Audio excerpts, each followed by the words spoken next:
join the revolution starting inside. An instrumental part of Agora worldwide. Agora worldwide, Agora worldwide. Counter economics, Agorist strip. Black market click, move a quick flip. Can't regulate this, Agorist strip. Black market click, move a quick flip. Can't regulate this, Agorist. Agorist. Agorist. Nexus, Agorist. Agorist. This is the Agorist Nexus podcast. I'm Brandon. I've got my great co-host Dag. How you doing, Dag? Hey, Brandon. I'm doing pretty good, man. How you doing this fine afternoon? I'm doing good. Probably not as good as Presearch though. Dude, I know that's crazy, huh? Do you like? I don't know. I mean, what was the last time you checked? Was that around 20 cents last time I checked? Huge supporter of the project. I'm not surprised at all that it's been doing really good. So, very, very cool. Excellent search engine, of course. No spying, no censorship. Really cool crypto programs. You might be a little excited about it, but yeah, very cool project. Yeah, for sure. And yeah, it's I think we'll definitely see it go a little bit higher in the future, but who knows? I don't have my crystal ball out. So, but they just came out with a really cool upgrade, and man, I almost thought I was on Google the other day.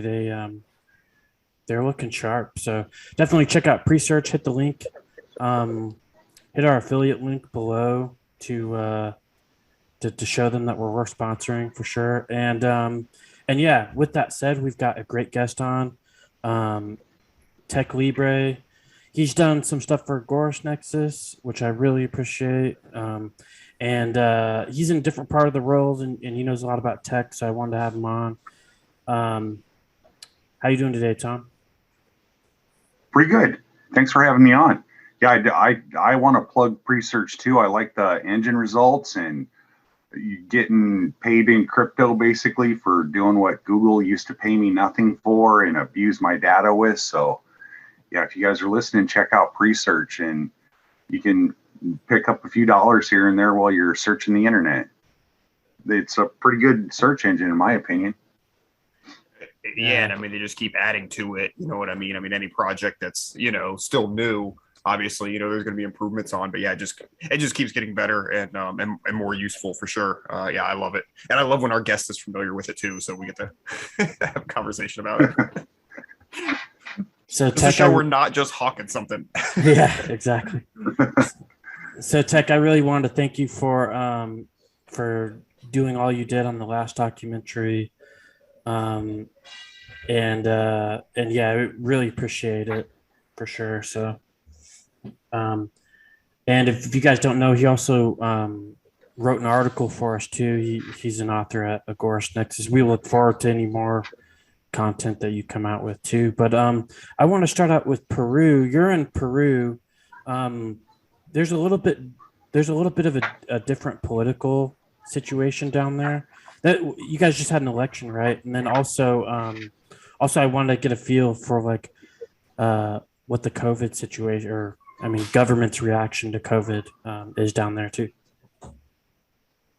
Sure. Yeah. The election here was between Keiko Fujimori, who was the daughter of the previous president / dictator Alberto Fujimori, and she's still surrounded by the same kind of apparatchiks and corruption as her father was, including involvement of Vladimiro Montesinos, who was his right-hand man and turned out to be a CIA asset. He was working to manipulate the election from his jail cell on an island offshore of Lima.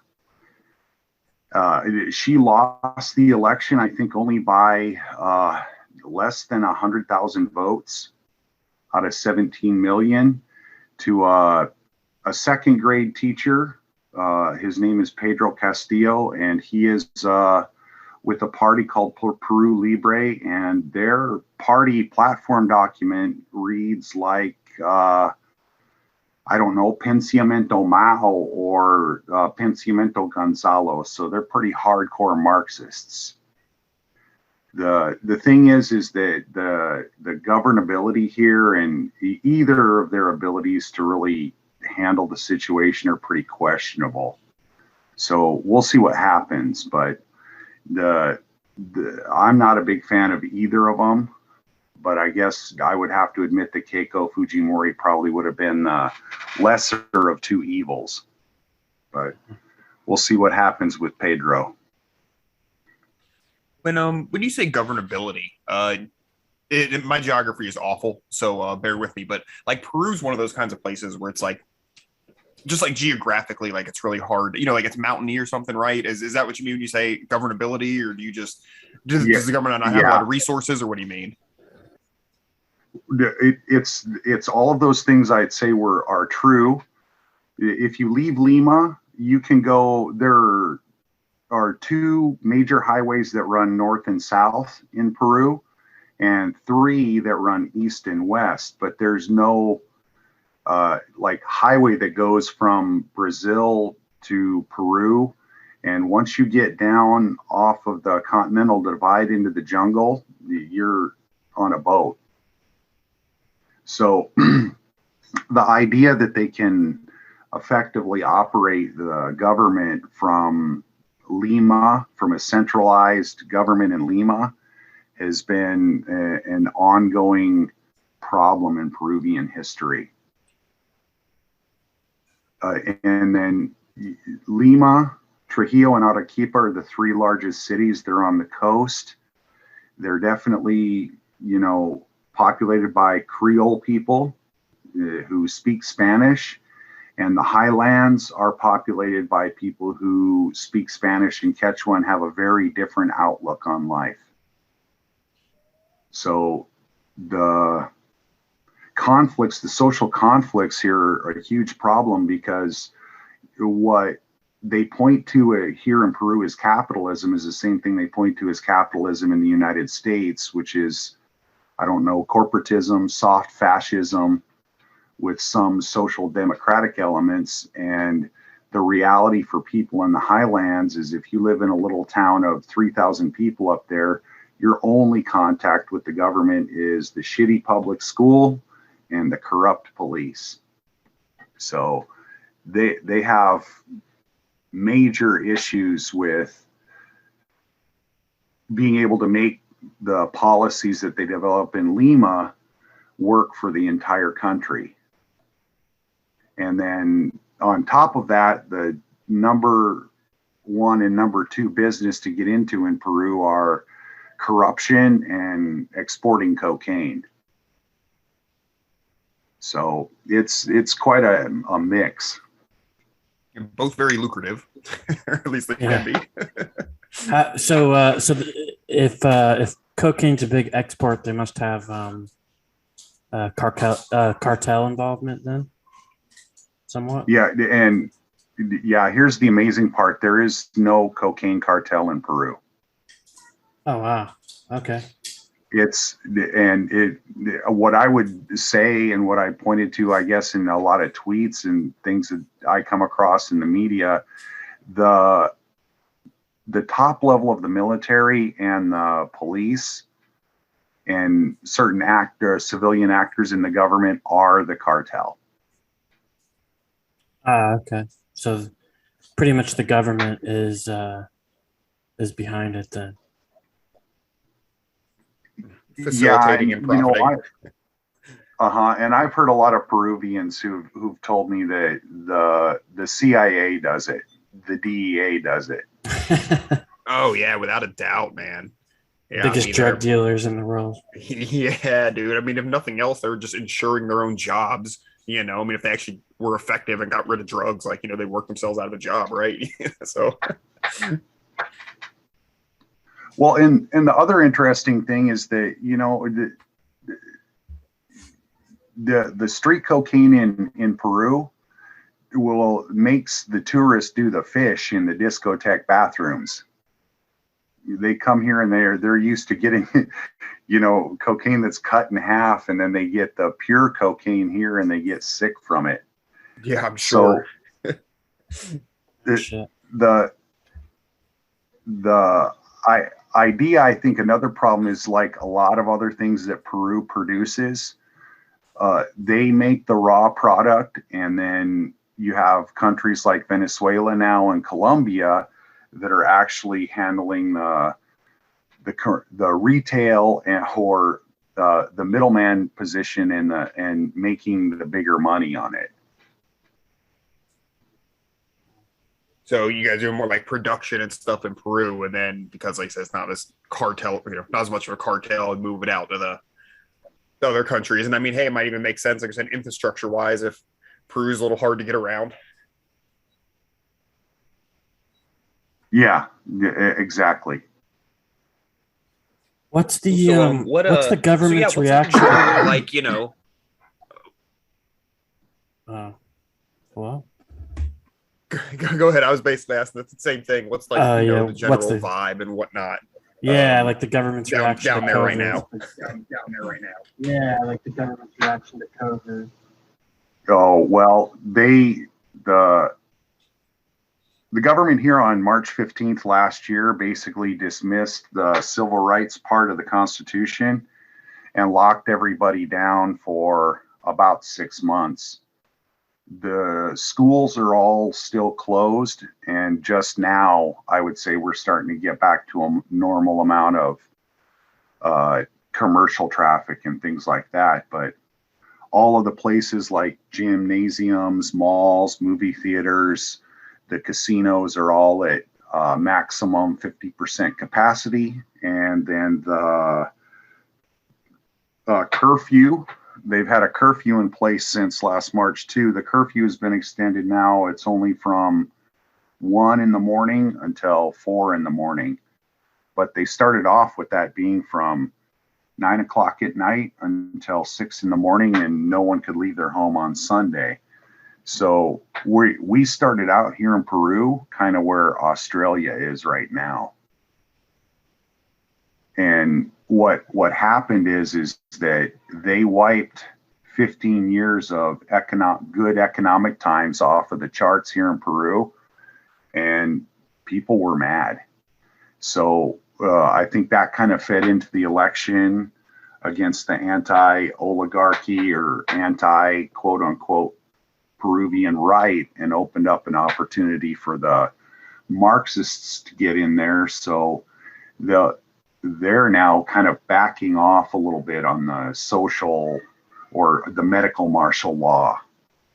I'm not sure how that'll work out in the future, but the reaction here was outrageous. I'll look right here. The death toll, Peru has 30 million people, and the total amount of people who died from COVID is 198,447. So percentage-wise, we're still 99% of Peruvians have survived COVID. Now, how So accurate? they made a disaster out of it. Yeah. It's funny how government makes everything What was worse. that, Brandon? I'm gonna re-ask that. How's the I think I'm cutting in and out here, but how accurate do you think the death numbers are? Like in Mexico, I'm in Mexico right now, and the government will pay you pay families if you let them put COVID as death on the as cause of death on the death certificate. Have you seen anything like that in Peru, or? Yeah, my understanding is that since they have a national health system here, when this first started out, the national health system was getting a payment for everybody who died of COVID. So they were, I would imagine they were writing that on people's death certificates who died of COVID. The excess deaths this last year in Peru were 50,000.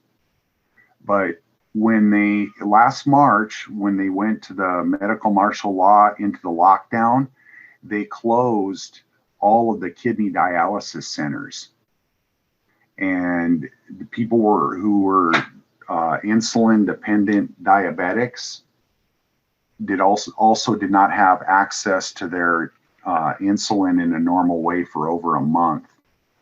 So I strongly suspect that a lot of those people were basically murdered through incompetence, unintended consequences, or maybe even malice, the way that they handled this.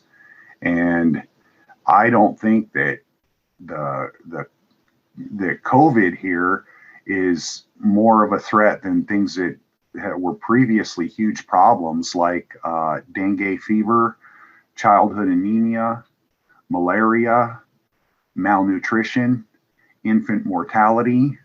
Influenza kills a lot of people in this country too. Well, it did before the pandemic. So all of those numbers have been pushed down to zero or hidden. So I think that there's a big portion of those people, apart from the kidney dialysis people and the diabetics, who died and were labeled as COVID deaths when they got killed by their previous comorbidity. And I honestly, with a country like Peru, I think it would be very hard to ever get the real numbers published or put out there.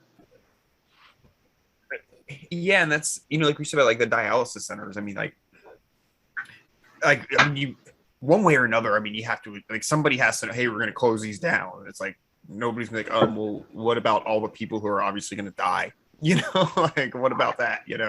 That is just, this whole thing has just been so insane. And then, you look at, like in Peru or whatever, where obviously not having a big deal with it. It would definitely seem like the big motivation for them to push all this there is whatever funding they get for marking down COVID deaths or illnesses or ventilator usages or whatever the heck, people are getting subsidized for along those lines these days.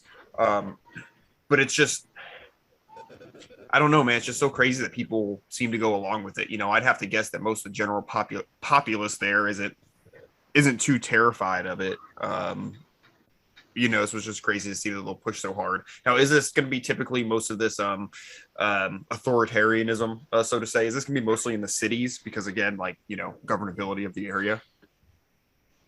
Yeah, if you're going to pull that off in Peru, what you're only going to be able to lock down the big cities. And the other thing is that I've seen maybe 10 or 15 incidents in the time that I've been here in Peru, where people in one region in the highlands will go out to the major highway and they'll dump rocks and logs and burning tires on the highway, and they will shut this country down. Nice. So well, sort of. depending on which highway they block, they can control, for example, the flow of papaya, coffee, mining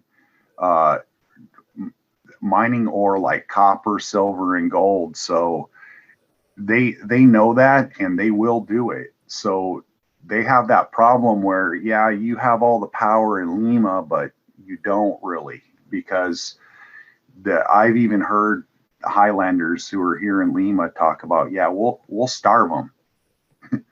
If they push us too far, we'll starve them. So that's one of the issues with governability right there, and their ability to project that through the whole country. Hey guys, quick pause here to tell you about our sponsor, Devault Cryptocurrency. Ticker symbol DVT is a low cap coin with a market cap around 900,000. So there could be room for opportunity here. Not financial advice, but we really like this project. Yeah, the Devault core wallet is one of the best I've ever seen. Very user friendly, super easy to use with cold staking rewards. So it's like getting interest. They're working on privacy with Terraform, also DeFi to decentralize and replace financial institutions. So go ahead and check them out over at dvault.cc and get you a DVault core wallet today. Also, be sure to check out the show notes to find exchanges that they are traded on. With that said, let's get back to the show. Yeah, it's like anywhere with mountains really gets like difficult to, control, because the people who like the native people who live there, whatever way, shape, or form, be it Peru or the Appalachians or Afghanistan, it's like you're not going to have a foreign invading force come in because they're not familiar with the place, and like you're not going to be able to starve them out, and there's just only it really just shows the loose myth of government, that it's easy to be brought up to think they're just all powerful and can do whatever, but there's real realities in a situation like this where they just can't, so it's I don't know, it just really makes me happy to see it displayed. Yeah, that's one urban legend that they try to kind of keep quiet here in Peru. If you look at the English or Spanish speaking press about the Fujimori years, you'll see a lot of people who will tell you that Alberto Fujimori defeated Sendero Luminoso. And, his police units made the arrests and everything, but in reality, what happened is they had about 3.5 years with Sendero Luminoso shows up at a person's farm on Monday.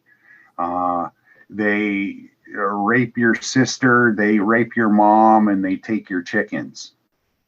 And then on Thursday, the Peruvian Special Forces, the Sinchis, show up and they shoot your dad for being a Sendero Luminoso collaborator, and they rape your sister, rape your mom, and steal your pig.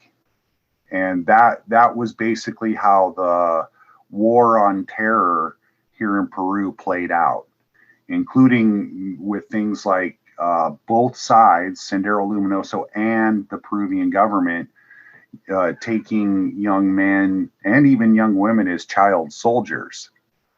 And what happened after that is that Alberto Fujimori decided to let the Highlanders start what they call a ronda campesino, which is basically farmers with shotguns. And there were even, I remember, people in the United States who were donating shotguns to these Peruvian farmers. Within 3 months of that program really kicking off, what happened was that there were communications in Sendero Luminoso saying, we have to leave the mountains. We've lost the Andes. We have to go to the cities. Because once they started running up against these groups of 4 or 5 guys with Winchester shotguns and, stuff like that they got secondhand from the United States, they couldn't beat them. And Sendero Luminoso got driven out of the highlands by the residents of the highlands. And once they were forced to operate exclusively in Lima, then they were a much easier target for the government forces. And that's basically how Sendero Luminoso got beaten. But the Peruvian government and their American backers did not beat Sendero Luminoso in the guerrilla war. Sendero Luminoso got beat in the guerrilla war because the residents turned against them, and it was over almost immediately. Yeah, it's almost like there's like the guerrilla fighters, but it's like, they're decentralized, but then you have like even beyond that is like just like the people who live there, almost like second level guerrilla fighters. Like they, you have to, you can't necessarily beat guerrillas because they're decentralized, but it's kind of hard to beat the native population too, especially when they're armed. That's a really cool story about the Americans sending them shotguns. Like, I guess that might answer my next question though, which is what is like gun ownership like there, like legally or otherwise? Are you allowed to own guns, according to the government in Peru, or does the general population maybe have them? Or, I mean, I'd have to imagine people who live in the sticks. I mean, now it seems like they might at least have shotguns, but is there like a general gun culture there or not? Not really. Not really. You need to have a gun in Peru. You have to have a license, and I've been through this. I don't have it all complete, but the exact process is that you have You have to get a license, which includes a medical exam and a psychological exam, and then you have to complete it's a gun safety course, but I think it's like 3 or 4 hours.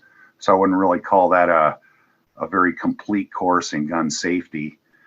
And then you have to pay a yearly licensing fee to have the gun. So there's the background check aspect and everything like that. People who live out in the provinces tell me that, you know, they've got a lot of long guns out there and that aren't licensed. And, you know, kind of like anything else, if you really want a gun in Peru, you can definitely get them. But the official rule is that nobody has a gun.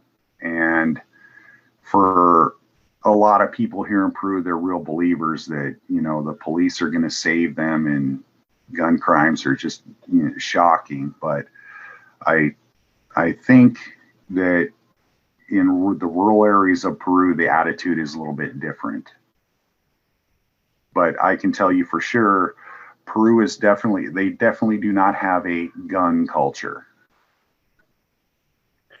Yeah, I mean, I'd have to imagine anybody living like, you know, like in rural areas, like I live in a very rural area, and like not even like to protect me from like people, but just like we have a little farm and everything. It's like I couldn't imagine not having guns, just, you know, coyotes and stuff, you know. So I couldn't imagine living in the mountains, you know. And I don't know what it's like there, but I mean, I feel it's maybe, I don't know, jungly or something. Like I feel so dumb, like such a dumb American sometimes. Like I don't know, what do they have there? Ocelots? What's dangerous?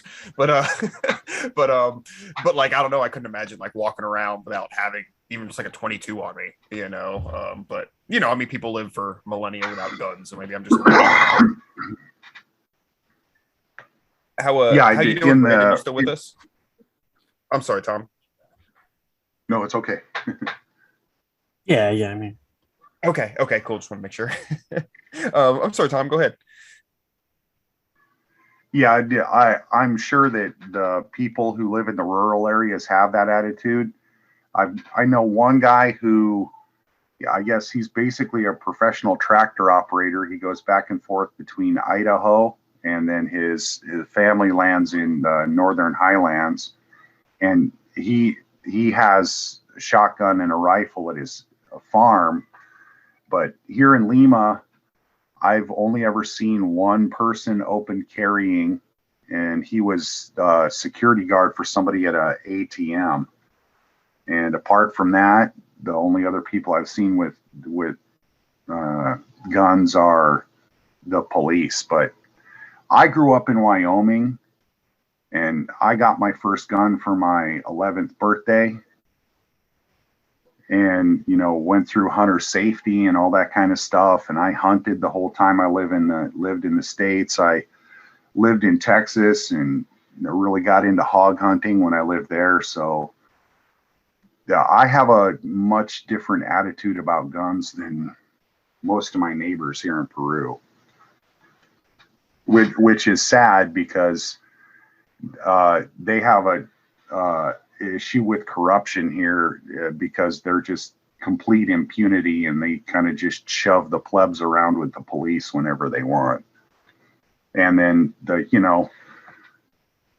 when someone here does have a gun and does a gun crime, they have nothing to do but just capitulate. And that's the official advice from the Peruvian police. You know, if you're robbed, capitulate.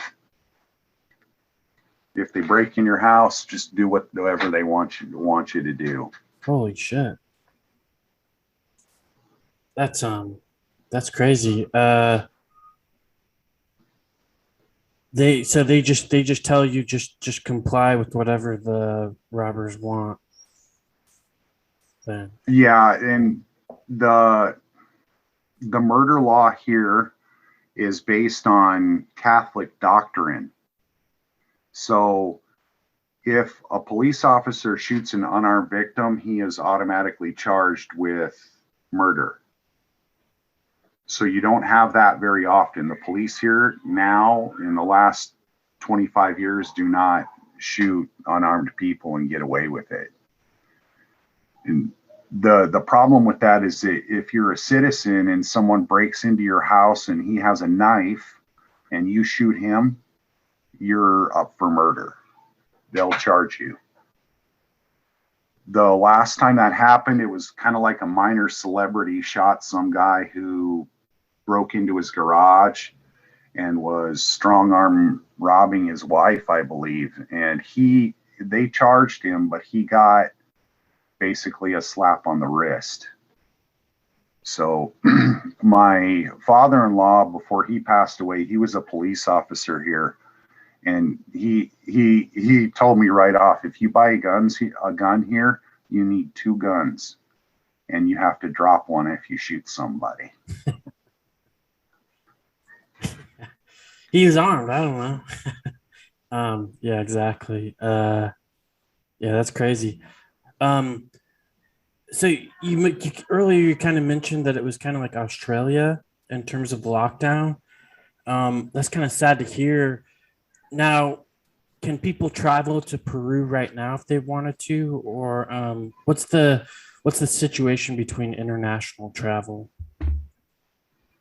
Yeah, the thing is that we started with those real draconian medical martial law lockdowns, but here's the thing that I love about Peruvian people.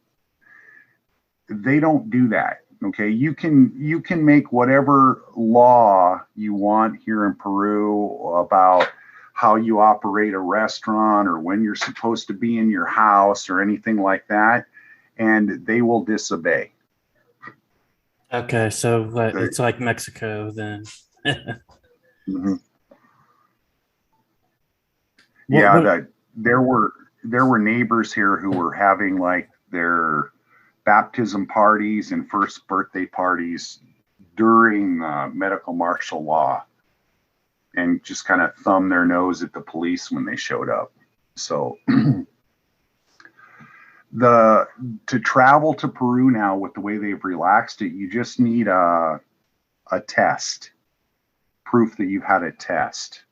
Is it the antigen test, or is it a different one?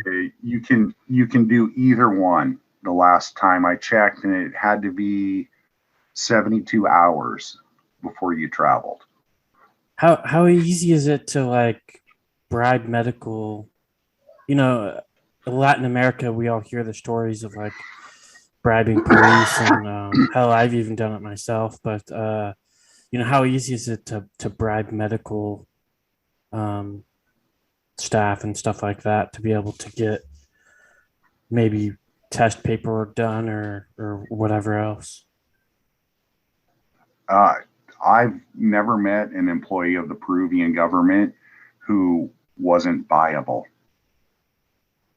I personally, I really don't like that or how that works here, but I would say that everybody in Peru who works for the government is viable, and I'm pretty sure that when I was at the farmer's market the other day, the kid who was selling masks was selling vaccination cards. Nice. And you know, so if I wouldn't even go into business in that here because I'm already way behind the curve. And then with the tracking system here, if you get the card, I'm pretty sure that you can just fudge your way through everything else, you know. That's awesome. That's good to hear. So yeah, is there anything about Peru that like your average Joe wouldn't know? Like how is it different from some of the other Latin American countries? Well, I'd say the first thing that I noticed, the major difference is that I spent 18 years working in a bilingual environment in the United States with mostly people from Mexico, El Salvador, and Honduras. And when I came to Peru, they speak a completely different dialect of Spanish. How Okay, easy so was it to jump into that? like getting a new dialect. Yeah, and the other thing is that between Spanish speaking countries, the offensive words are different. So there's that linguistic difference. And I guess that the other difference is the average Peruvian is very predisposed to civil disobedience. During the elections, you'll find a lot of people who are true believers, and within 3 months, everybody's back to, I've never trusted the government anyway. And if you want to avoid paying, things like sales tax or things like that in your purchases, it's extremely easy to do that. I guess other things about Peru that if you haven't visited, you might not know. Peru is a very easy country to set up a business in, and a very cheap. You can get it done in a couple of days on a visit and have a Peruvian bank account and anything from a LTD style business to a full-on corporation. Without investing a huge amount of money. They've got very nice commercial links between Peru and Panama that make it really easy to set up a Peruvian-owned business in Panama or a Panamanian-owned business in Peru. And the reason I mention that is I think for a lot of people who live in the United States, that right now they might be feeling like they're stuck in a paycheck situation, and they look at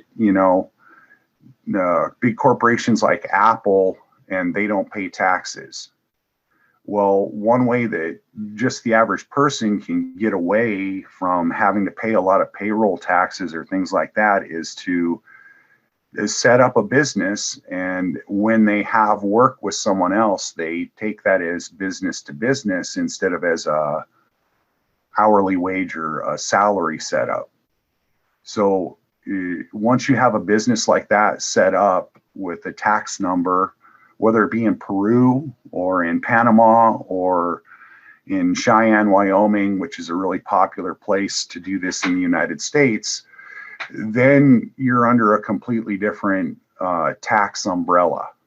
So you might be the owner of the company, but your salary is based on the fact that you're the chief janitor, and that keeps your payroll exposure to whatever they would pay a chief janitor at your corporation. What about residency? Is it hard to get residency there? No, it's not impossible to get residency here. Peru has it set up so that you can basically stay here forever as a tourist. The basic tourist visa, I think, is 90 days, and then you can renew that for another 90 days. And then go back out of the country and come back for another 180 days. The residency is set up. They have the most common ones would be for average person would be what's called the llamada de negocios, or the business residence. And you could come here as a tourist, and if you speak English, get a job teaching English somewhere, and you can use that with most of those companies to get the residence visa or resident, or just get residence here.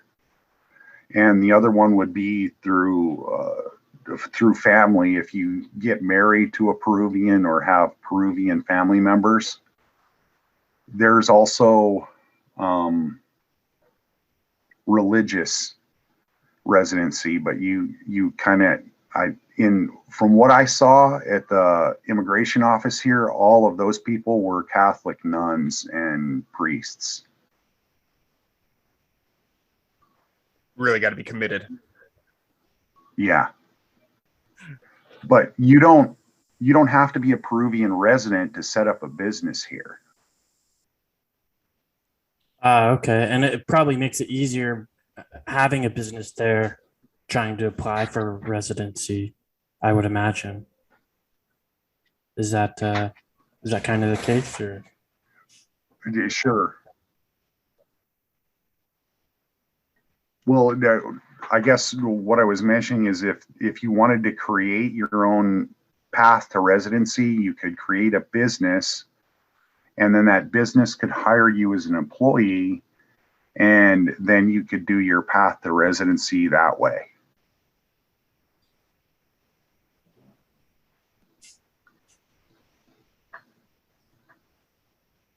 That, as opposed to, for example, like Argentina, they've got, in Dominican Republic, you can just buy citizenship. I think it's $100,000 or something like that for Argentina, and $50,000 to become a permanent resident or citizen of the Dominican Republic.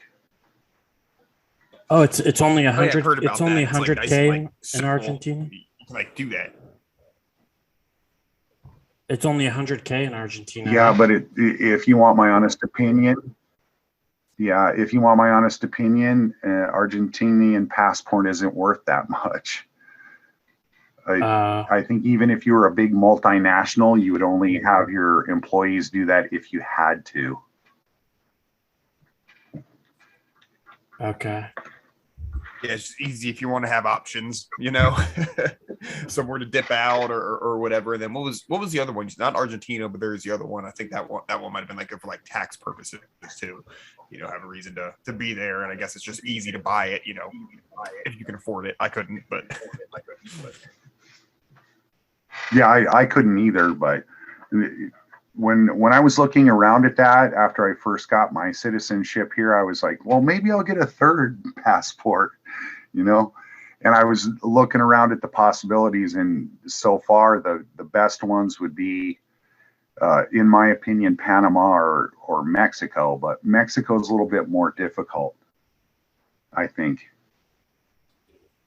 Yeah, it's not the easiest to get. You need like 5 years. Having married somebody, you have to go out of the country every 6 months. Yeah, so it's not too easy to get Mexican passport for sure, but it is possible.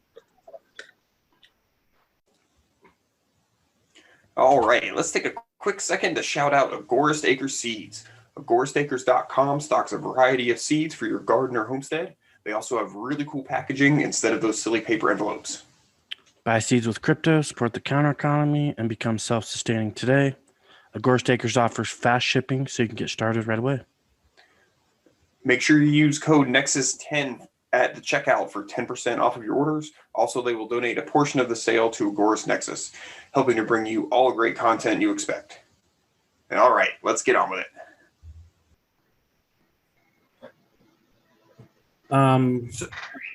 Yeah, go ahead, Dag. oh, I was hoping we might be able to talk about seasteading for a mo. I saw one. There's a topic Yeah, I saw you I into dip seasteading, into and man. out Let me, of quite often. yeah, what you got? Well, that was kind of the thing that really got me investigating into what I could do from being able to move back and forth between Peru and Panama.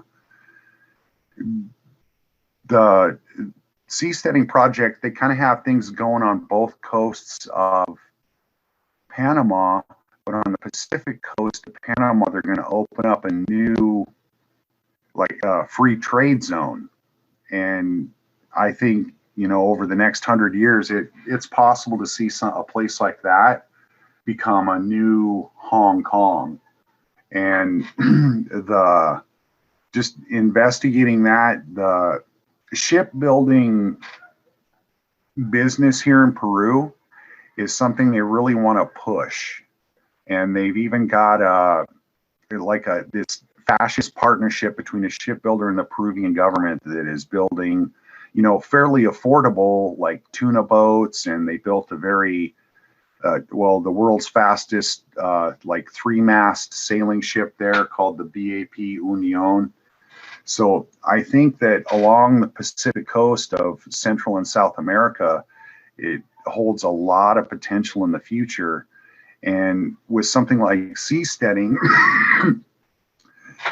I would see even, governments like Ecuador, Peru, Panama, if that idea was financially beneficial enough to them, they would definitely push it.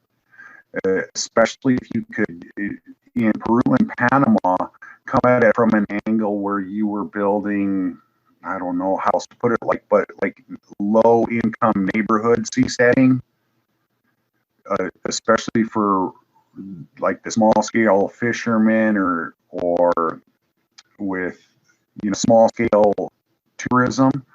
I think that could really get a foothold and be a place, kind of easy for the people who are interested in, agorism or Vonu or permanent travel to have as one of those waypoints or as a zone where you've actually got some economic and civil freedom in the future. So would this be like in international waters or like within like the jurisdiction of a country, or what's the idea? Like you're in international waters and then you're not really under the thumb of anybody, or is that what's going on? Yeah, well, not so much. The problem that, on like the Seasteading Institute website that they discuss with that is that international waters start at 200 miles out. Oh, I didn't realize it was that far. So I thought it was that's like way out there. Something. Yeah, that's deep. Yeah. Yeah, I think the 12 miles is a different thing. But I'm pretty sure most countries' legal jurisdiction extends way out there. So for it to be considered seasteading, is that typically because aren't most of the seasteading places like kind of anchored in one spot, or could you be on, let's say, like a sailboat and still be considered seasteading as long as you just live aboard? Yeah, I think most of what I've seen they're kind of looking at being stationary and using the same technology they use with oil wells. Gotcha. So be like anchored or tethered or something to a specific location. I guess that'd give you advantage of being able to have more let's say solar panels, or maybe some kind of farming or something, huh? I don't know, weather. Yeah, I don't know. It seems like fun, but it seems like any big long-term thing would definitely face some challenges. Yeah, I agree. The Seasteading Institute has on their website a link to these pods that they've built a few prototypes of in Panama, and they're just like a single pillar or a single buoy you would find underneath an oil rig, and then about 3 or 4 meters above the water, they've got this big egg-shaped living area inside there that floats above the waves, and those are fairly cheap and could be towed out to start, I guess more like a tourist destination, where people would stay in those like a hotel. That's that's super cool, man. I'd do that. My parents, they lived on a sailboat for a few years before I was born, and they used to just sail to Mexico, using the stars for navigation. Crazy cool, and there was definitely points in my life where I was that's what I want to do. I want to just have a sailboat and just be out there and anyhow, it seemed really cool. Now I have a farm, the exact opposite. I can't leave, but but yeah, I definitely get down with something like that, man. That's awesome. Wasn't there a big, and I'm not trying to sound like a Debbie Downer on this or anything, but wasn't there a big thing what was Thailand or something? There was a couple who was doing seasteading and they ended up I don't know, they had to stop, or maybe the government came and got them or something. It was a few years back. Do you know what I'm talking about? Yeah, I do. That I don't remember the couple's names, but they ended up getting out of there only because they got some advance warning that the Thai Navy was coming, and they were going to tow their platform back into their national control. And I think that's the couple who then they went to Panama and they tried to buy that cruise ship that they called the SS Satoshi. And they were going to just park that in Panama. And they had the purchase was done and everything. The ship was on its way to Panama, and they got denied insurance. So that was what stopped them from being able to register the boat with a Panamanian flag. And that was the end of that project pretty much. So I'm not sure what they're cooking up next, but that expat guy and his Thai wife seem pretty dead set on something will come next, I bet, with seasteading. Yeah, that's Chad and Nadia Elwertoski, and yeah, they're building prototypes and seasteads down there in Panama. And I think when they released the first one, they said they would come on our podcast, which is cool. But yeah, it's a shame that they couldn't get insurance for the boat. Yeah, because I was kind of debating about that, and my angle on that was I was looking at trying to get in there and maybe do business to business food service for them, because I was in that business in the United States when I lived there. So I was really optimistic about the Satoshi and pretty sad when the insurance deal fell through on that. Yeah, I applied. I applied for a job on that boat, trying to find an easy way to leave the U.S. and yeah, it fell through. So, but yeah, I see. I think what's going on in Central America with Panama's economy and with Bitcoin in El Salvador, that eventually some project is going to come out of that. There's going to be some opportunities there, especially as the U.S. government is, in my opinion, less able to project their power into Latin America.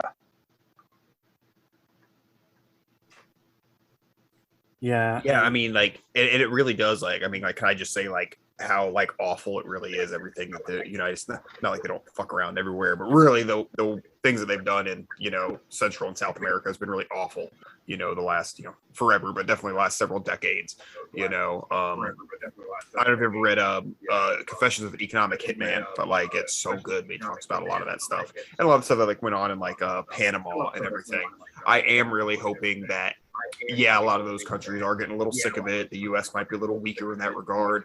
And the Bitcoin thing in El Salvador was cool. I am really hoping that like Panama and maybe some other countries sort of keep doing that. I'd hate to see if you just have one, quote unquote unruly country down there kind of trying to buck the US dollar and something terrible were to happen to them. So I really hope some other countries join forces.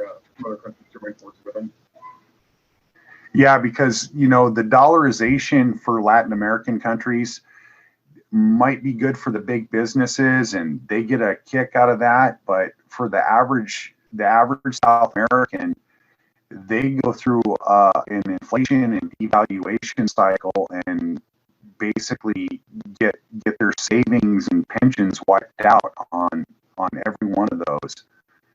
And then it's hard to really look at a country like Ecuador that doesn't even have their own, money.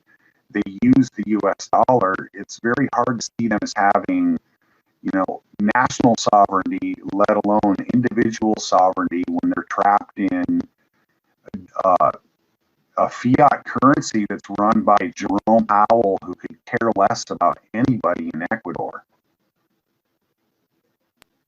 Yeah, for sure. Do you see much cryptocurrency usage like day to day in Peru at all? We've got a friend of the show, George Donnelly, and he's down in Colombia, if I remember correctly. He does a lot of like BCH, Bitcoin Cash, like getting merchants on board and be able to accept it and whatnot. Do you see much like day-to-day cryptocurrency usage in Peru?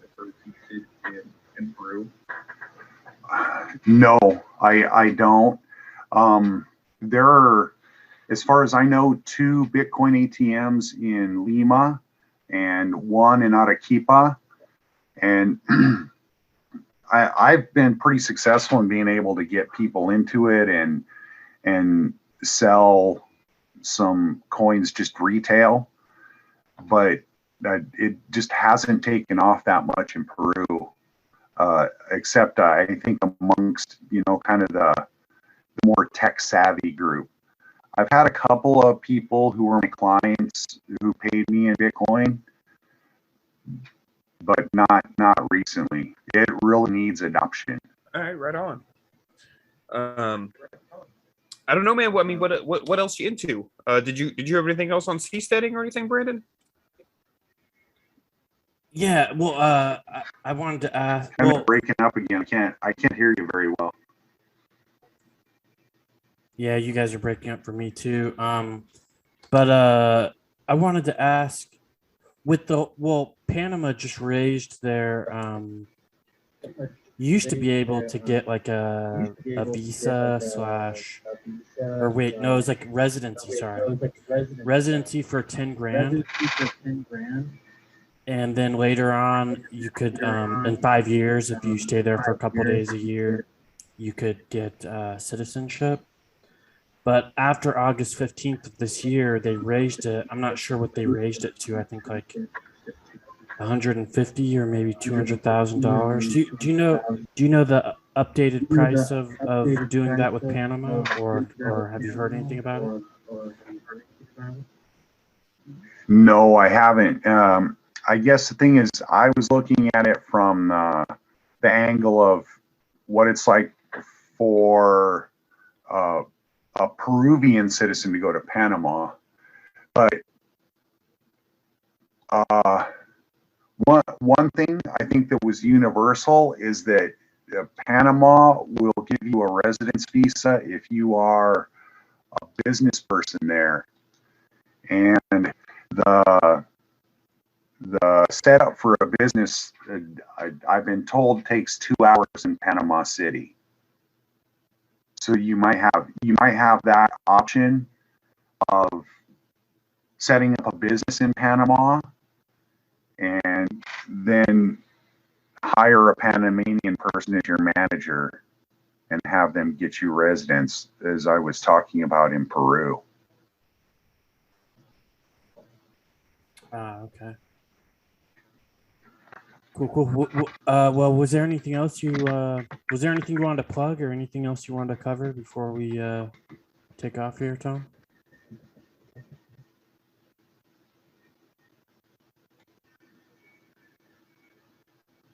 Oh, hang on. I can check the page right here.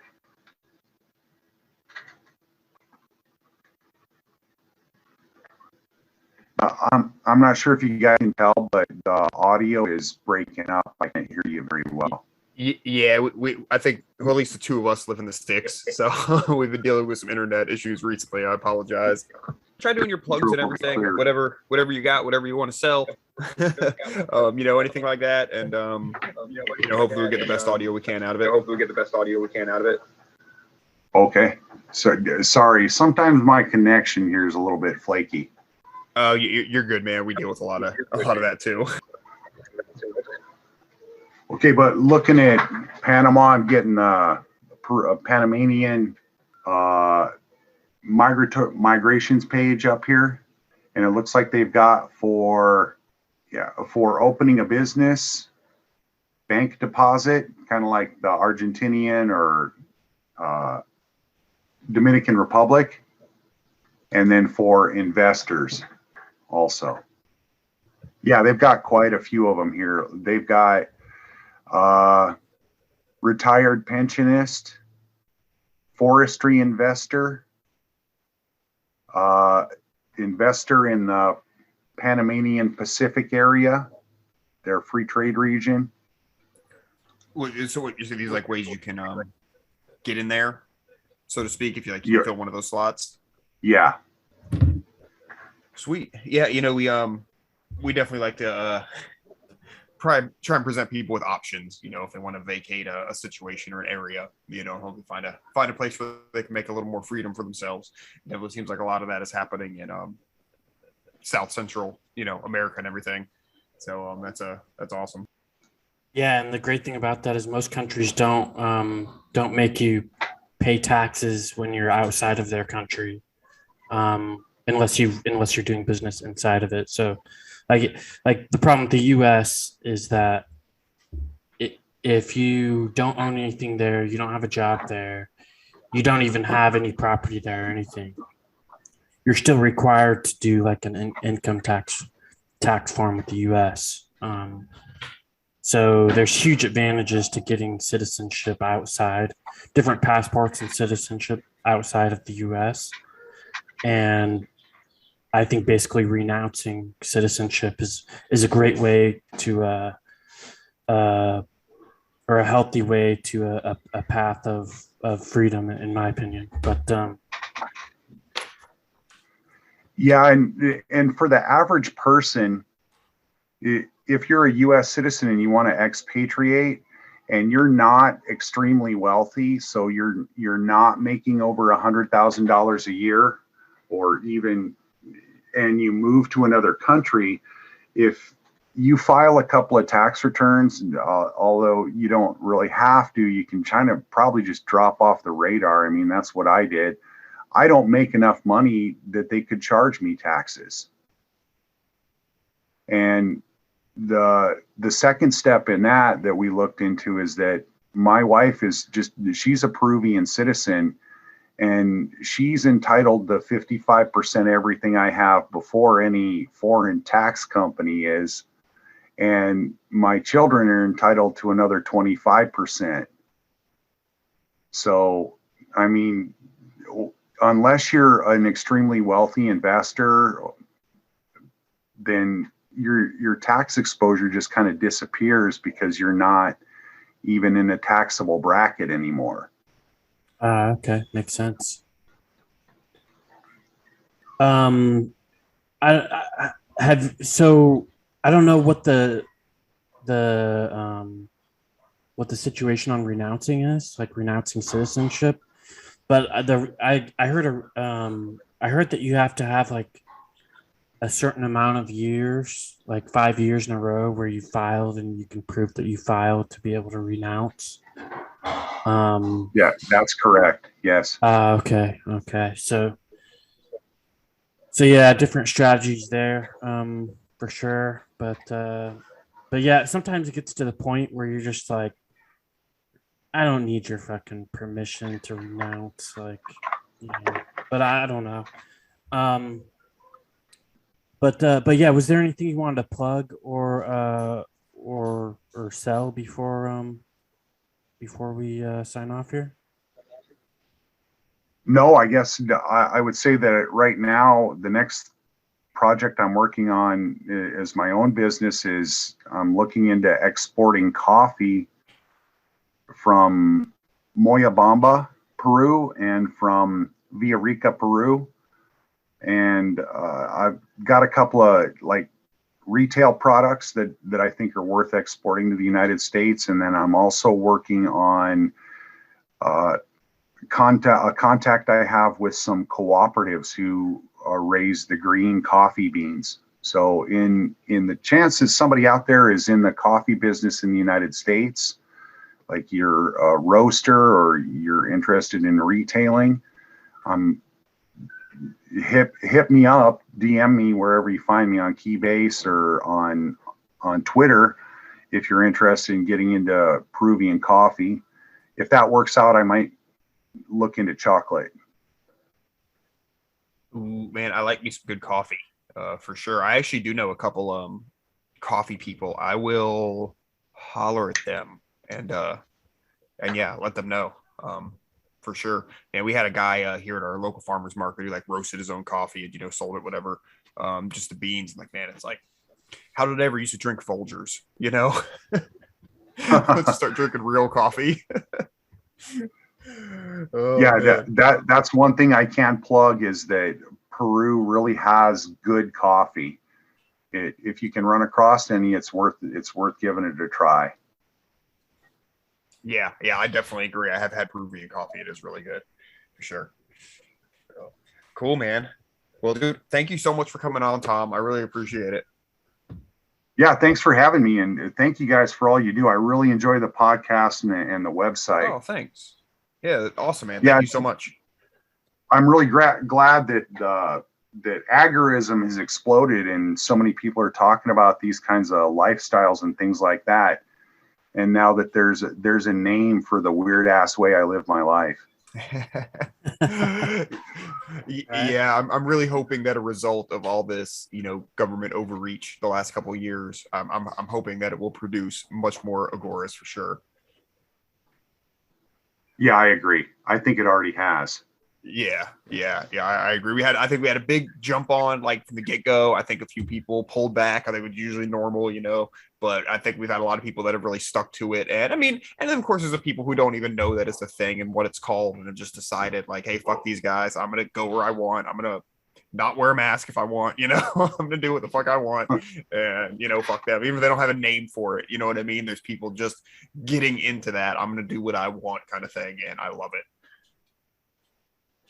Sure, and maybe we can help speed up the pipeline from them coming in at one end with Ron Paul and get them to go all the way through past the Libertarian Party, all the way into just I'm an agorist. I'm just going to do it on my own now. Very well said, man. Do you we usually wrap the shows on a quote. Do you have any favorite quotes or anything you want to throw out there? And I don't know, Brandon, if you already had one set up or anything. I did not do any homework on that regard. I've got one just in case, but okay, yeah, I don't have a good one. Okay, I'll go with this one then. If any man's money can be taken by a so-called government without his own personal consent, all his other rights are taken with it. For with his money, the government can and will hire soldiers to stand over him, compel him to submit to its arbitrary will, and kill him if he resists. Lysander Spooner, Agorist Nexus out. Nice. Peace.